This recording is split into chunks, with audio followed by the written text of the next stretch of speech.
తిరుమల ఆలయం ఒకప్పుడు బౌద్ధ క్షేత్రమని చెబుతున్న ఓ పుస్తకం అమ్మకాల మీద హైదరాబాద్ బుక్ ఫెయిర్లో ఒక వ్యక్తి మండిపడిన వ్యవహారంపై సోషల్ మీడియాలో చర్చ నడుస్తోంది.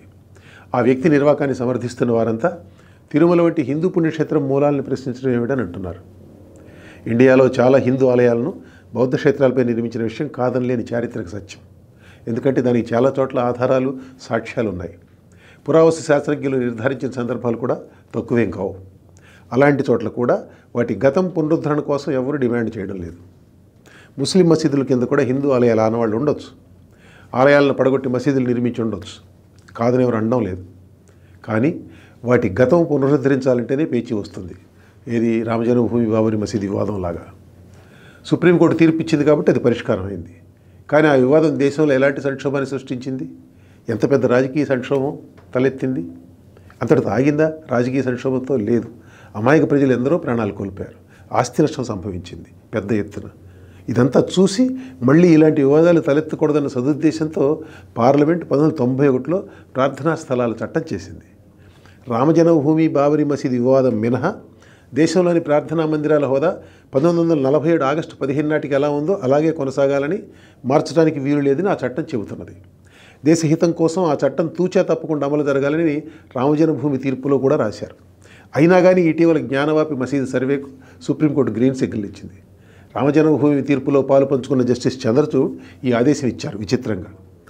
దానికి ఆయన వినిపించిన సమర్థన ఏమంటే, హోదా మార్చకూడదని చట్టం చెబుతున్నది కానీ వాస్తవాలు తెలుసుకోకూడదని చెప్పడం లేదు కదా.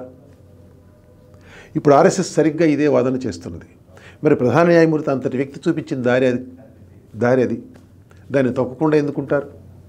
ఆర్ఎస్ఎస్ పత్రిక ఆర్గనైజర్లో తాజాగా దీనిపై ఎడిటోరియల్ రాశారు. ఈ ఎడిటోరియల్కి ఒక నేపథ్యం ఉంది. ఆర్ఎస్ఎస్ అధినేత సర్సంఘ్ చాలక్ మోహన్ భాగవత్ కొద్ది రోజుల క్రితం ప్రతి మసీదులోనూ శివలింగం కోసం ఎదగడం మానాలని అన్నారు. రామజన్మభూమి ఆలయ నిర్మాణం తర్వాత ఇలాంటి వివాదాలు రేకెత్తించడం ద్వారా హిందువులకు నాయకత్వం వహించాలని కొందరు చూస్తున్నారని ఆయన వ్యాఖ్యానించారు. భాగవత్ నోట ఇలాంటి మాటలు రావడం చాలామందికి ఆశ్చర్యం కలిగించింది. దీని వెనుక ఏదైనా ఎత్తుగడ ఉన్నదా అన్న అనుమానాలు కూడా తలెత్తాయి.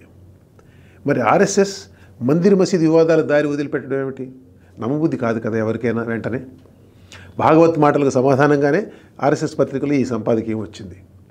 అందులో భాగవత్ పేరు ప్రస్తావించకపోయినా ఆ సంగతి తెలిసిపోతూనే ఉంది.